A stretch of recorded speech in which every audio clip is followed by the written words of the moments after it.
Another day, another video. Oh, man, what a day. Yeah, Mondays now have become my go everywhere and do everything day. I mean, applying, going to different temp agencies. I'm basically going back in time, man. I'm going back to all these places, which again, I don't know if I'm being ironic when I say this, but it feels so weird that for so many months, all I got were messages, emails, text messages, all these temp agencies. I never stopped any of them because I'm the type of guy that's always looking for a better opportunity. So regardless of what position I find myself currently employed in, which at the moment is nothing, I always had in the back of my mind, hey, I'm at this job, Department of Children and Family. I'm working in a cushy office, I'm doing a lot of data processing, case management, if you will. Pay isn't too great, but it's a government job. It's got a good retirement, benefits, all that stuff. It's basically for families, even though I don't have a family, so what can I tell you? But either way, if a job comes by, like I just got a text message today from a temp agency that I have not talked to since the George Bush administration. And I'm not talking about the second George Bush. Yeah, that old. I didn't even realize that these people were named that. Like, when I saw the name, I'm like, oh, wait, I know that name.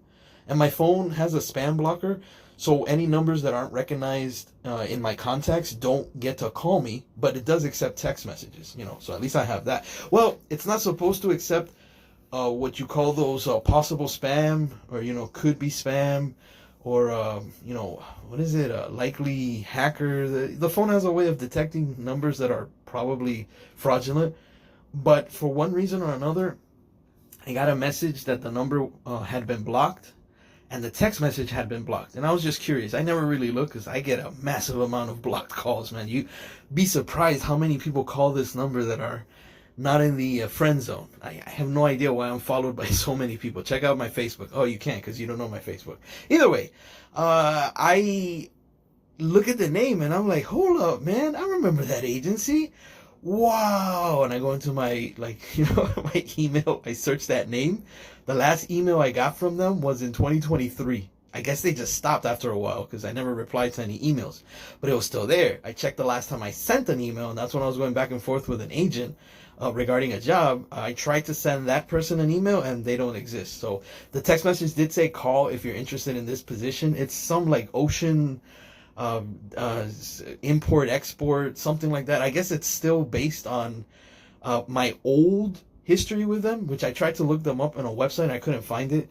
So I'll call tomorrow. I did have a phone number, so I'll call tomorrow and find more information. But it's like opening these past doors from the past, and it started getting me to thinking. I'm like, man, like my job history is crazy. So for today's presentation, without further ado, no. Hey, yo, by the way, that last video I uploaded, the music one, not the one yesterday. I haven't looked at that one actually. The music one, damn, the first day it was out, it had 12 views. I was like, oh man, that's great. And it had all those views without any like tags. Like I wasn't able to put any tags on it because it was like a last second thing. Usually when I upload those music ones, it's because I don't have anything else to do. I'm trying to do it at least once a week when I wanted to do it on Sundays. I got caught on Saturday. I had a bunch of stuff, man. A lot of guests, a lot of responsibilities. Even though I'm not working, weekends are still being occupied with, non-video game related stuff. And even now, as I'm getting ready to start up a game, I realized, I'm like, ooh, I forgot to do my daily upload. This is becoming something of a... there's a psychological term for it. It's kind of like what they tell you when it comes to writing in a diary, that on a daily basis, you want to make sure that you're still keeping yourself even keel.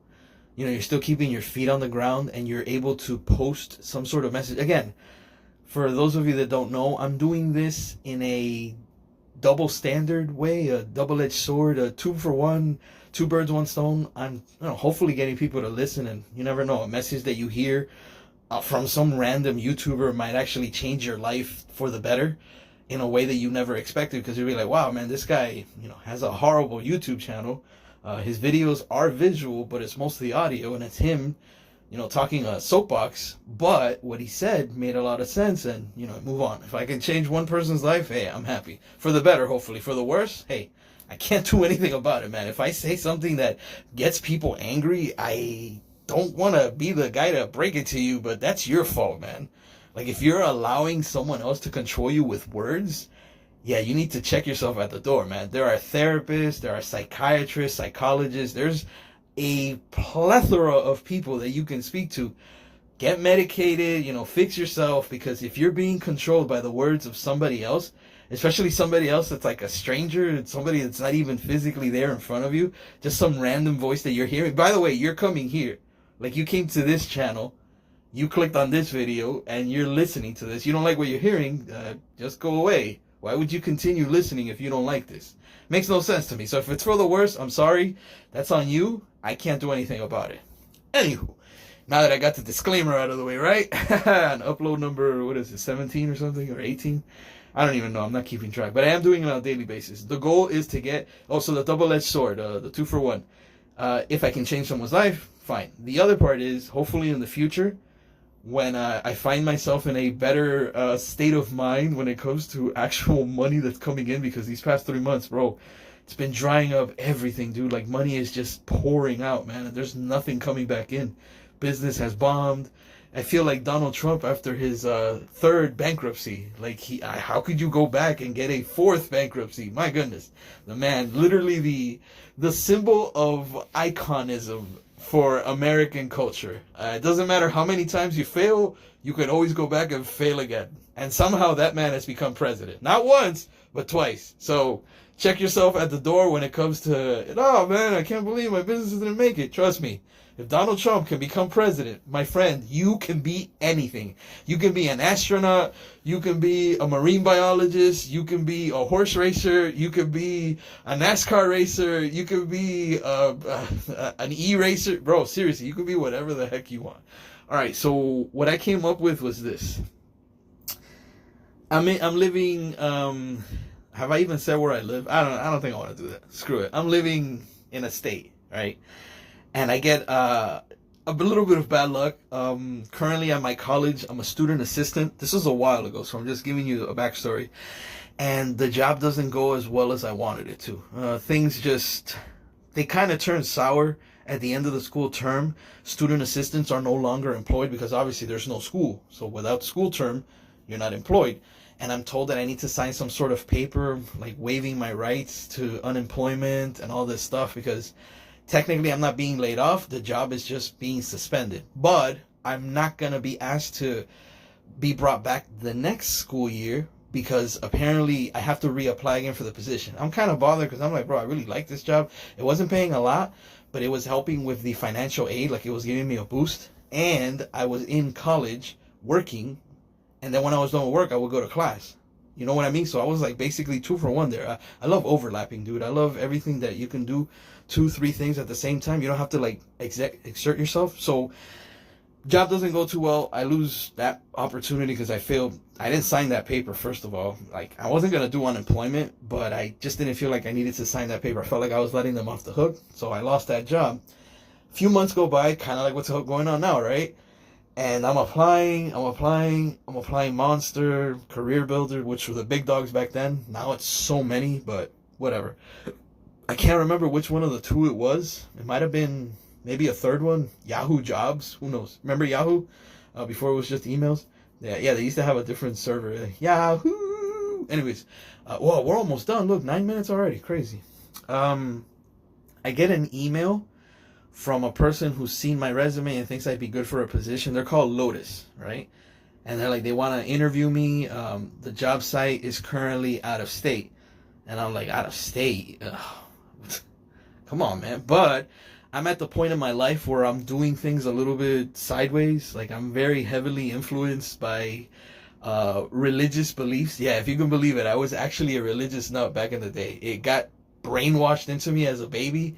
I grew up with it as a teen, and in my early adulthood, if you did something wrong, the boogeyman in the sky was going to punish you somehow, and also at the same time love you because you're so good. I never understood that hypocrisy, but apparently the guy downstairs, the evil one, does all the bad things, but the one upstairs allows it because you need to learn your lesson, even though you're a good person and you're loved. By the way, do you have any money, any donations? 10% of what you make goes to the church. Remember that? Okay, we're not talking about that right now. 10 minutes, 10 minutes. Hurry up. We got 4 minutes left. The job is off site. I gotta go, you know what? Let me shoot for it. Let's try it. Bro. I do the interview. I pass with flying colors. The guy, American white guy, explains everything to me. Yeah, this is the job. This is the way the position goes. I wanted you to know that for the most part, bro, just sells it up like it's nothing, out of like left field. I'm being observed and possibly could be hired to be a junior VP, not vice president, VP. You got to do it cool, of a new up and coming technology-based company, again, out of state, this and that. I'm going to be making $50,000 a year. I'm like, what? He's like, yeah. We need you to do an in-person interview so you can see the place. I know right now you're not working, but I would suggest save up a little bit of money. You can always, he recommended a bunch of flights that were really cheap at the time. This was back in the day when you can fly within the United States. There was I think it was Southwest Airlines. You can fly anywhere in the United States for $50, man. No lie, $50. You can fly anywhere in the United States. I still remember that because that's what I ended up doing. It wasn't exactly 50 because they do tax. Yeah, do tax and fuel and all that, but it didn't come out to not even $100, man. And I had a cousin at the time living in that state. And I'm like, bro, again, 2 for 1. I call him up. I explain the whole thing to him. I'm like, listen, if this works out, would I be able to stay with you at least for a couple of weeks until I get my feet, on the ground? If it doesn't work out and it seems like it's a bad job, then I'll just buy another $50 ticket and I'll be on my way back. It'll be a vacation. I lost $150, but at least I tried it. All right, yeah, everything gets squared away. I make it to the job. I do the interview. It's a really fancy building. Man, one of the nicest buildings I've ever been in.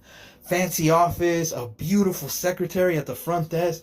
I'm like, dude, bro, I have my little suit on. You should have seen me all pimping and macking out. What up? Ooh, executive, what's going on? Like, bro, even my cousin was like, damn, you're going to work in this building? And I'm like, yeah, I guess I'm going to be on the top floor because junior VP. And this and that, bro, everything is perfect, right? Pass the interview, everything's fine. Okay, we'd like you to be hired. I speak with my cousin. We work everything out. I'm going to be sleeping in one of the rooms that he has in his house. Bro, everything is like going in the right direction. I'm like, I can't believe this is happening. Here we go. We start the job, right? First day, we do the training. Oh, man. Everything's fine. Everything's good. Second day, we do another set of trainings. Everything's fine. Everything's good. The third day, when I go in for my personal training, now it becomes group training. Now I'm training in a room. I kid you not when I tell you this. The exact same office. We go to like one of the back offices within the office. They open 2 doors and it looks like a huge warehouse. Like just a big, vast space with at the very end, instead of walls, it's a bunch of windows where you can see the entire state. Beautiful, beautiful, right? But there's nothing there. There's just a bunch of tables in the middle of the room. And they're like, okay, time to buddy up. Each one of you is going to grab one partner and you're going to start reading these lines. And they give us the lines. And it starts with, quick question. Who is your service provider for television? Well, have I got news for you? Would you be interested in a Direct TV subscription? You know what the job was? You know what the junior VP making $50,000 a year was going to be? I was going to be working out of a Walmart, which I did see when I actually moved back to where I'm currently living. I actually saw them. I don't know if they're still doing it because I haven't seen them anymore. Wearing little fancy suits and talking to people and asking them who their TV subscriber was, their TV provider, what TV they have. Basically, it was Direct TV or Comcast. Like, those are the 2 companies. In that state, it was Direct TV and I can't remember what the other company was. It was like a green symboled company. And based on what they would tell me, I would have to try and either upsell the Direct TV they already have or try and convince them to leave their quote-unquote, let's just say it's Comcast, because that's the only company that I think. Other states have other ones. 1 minute left. Oh, man. Basically, that was the whole thing. I needed to sell 2 subscriptions per month to make equal to $50,000 a year. In 1 month, I made 0 subscriptions because every person I talked to was either watching DirecTV and they didn't want to change their upgrade, or happy with their other company and they didn't want to switch. So the moral of the story is this. If you're ever offered a position that's just too good to be true, fancy title, the biggest salary you could think of, and just something that you think is astronomically weird, make sure it's something that you don't have to sacrifice in trying to get. Don't go out of the country. Don't go out of the state. Don't even go out of your freaking neighborhood, man. Like, if you have to go far enough for this job, make sure it's something real before you put too many eggs in your basket. Because selling DirecTV subscriptions out of a Walmart, while it might seem easy, trust me, it was not. So, to leave you with that, don't give up. keep hanging in there, kitty. And I don't know, man. Jobs, man. I don't know, dude. We'll see. We'll see.